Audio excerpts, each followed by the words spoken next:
Hey guys, welcome back to the channel. I have another booktube video for you, and today I'm going to be talking about some of the books that have been on my to-read list for the longest. I started a to-read list on Goodreads, and I have a book that has been on that list since 2009. That might even be, I actually think Goodreads started in like 2006-ish, because when I moved to the New York City area, that's when I started using Goodreads, I think. Maybe even before then. It's been a long time.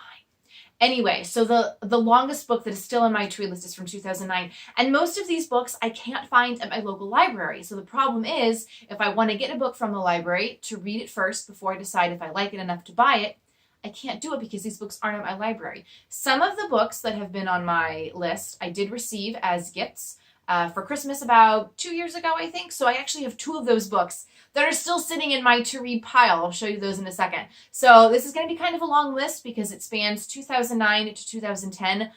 That long ago. That's how long some of these books have been on my list. Let's get to it.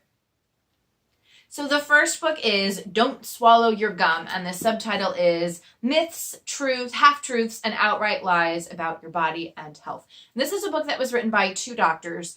I just thought it sounded interesting, kind of like something that you would read to learn fun facts, because if you, like me, grew up hearing if you swallow your gum, it's going to like stick to your insides and it's never going to come out or whatever.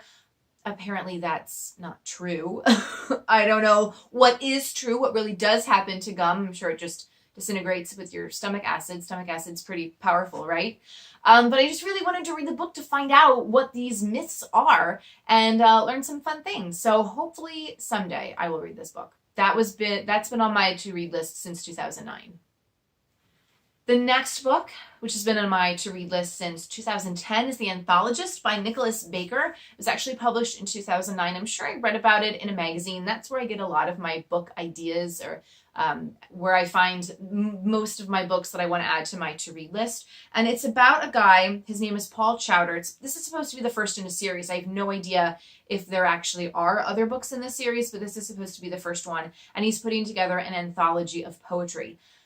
When you look at the book cover, it kind of looks like a serious type of book, but it's supposed to be kind of like a gentle, tender, romantic comedy type of thing. So I still want to give it a chance. Maybe someday I'll find it somewhere and I can read it.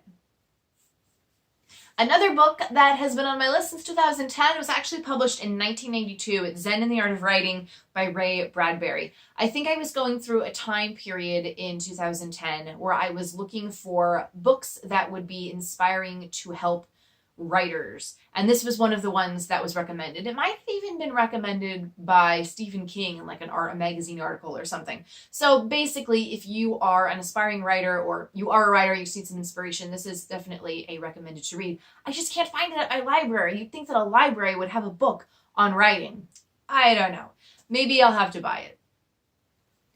The next book that's been on my to-read list for the longest was actually published in 2010, and I put it on my list in 2010. It's Green Like God, Unlocking the Divine Plan for Our Planet by Jonathan Merritt. I think it sounds really interesting, and especially since I've just read the book Reforesting Faith, which is all about tree symbolism in the Bible and how we're supposed to be stewards of the earth. I think this Green Like God book would be the perfect fit for, what I'm kind of reading and going through right now.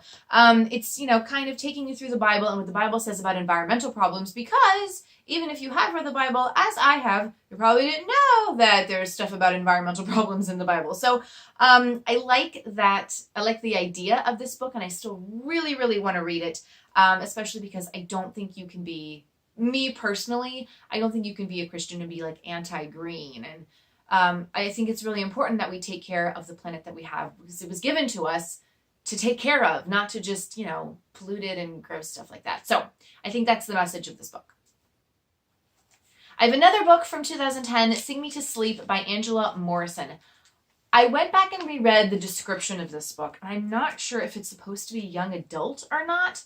It's about a girl in high school who is kind of like an ugly duckling, and she gets like a makeover or something, and she goes on a school choir trip, kind of like me, and she meets a guy, not like me, and then she goes back to school, and she's like torn between these two guys, which is definitely not like me. So I'm kind of like, why did I put this book on my list? Did it get rave reviews somewhere? I don't know if I want to reread that one, or if I want to read that one I might just take it off the list because, you know, when you have 430 something books on your to read list, you gotta cut somewhere. Okay, this next book, I was really excited about it when I heard it. It's called Here Comes Your Man by Derek Gentry. And if you're a music fan like me, you'll know that Here Comes Your Man is a song title of a Pixie song. It's my favorite Pixie song. So when I saw that this book was coming out, I was like, yay! This is supposed to be billed kind of like in the same vein as Nick Hornby. And I love Nick Hornby. More on that later. He's probably one of my favorite authors. So there, right there, the Pixie song title, the comparison to Nick Hornby, I still have to read this book. All right, a really interesting one, another one about God and Christianity. It's God and Sex, What the Bible Really Says by Michael D. Coogan. I love reading stuff like this because it just kind of gives you a different understanding of the Bible. I mean, you can read it and kind of say, okay, I read it, I'm done, but sometimes you don't really get certain things in context. This takes how our contemporary understanding of certain issues in the Bible and actually shows how those have been misconstrued and misrepresented. So then I'm thinking like, okay, what does the Bible really say about sex? So I think this is a really interesting sounding book. It's still one that I want to read. I'm going to keep it on my list. Thanks so much for watching part 1 of this video. I'll have part 2 up soon, so make sure you click subscribe below so you don't miss it. Happy reading!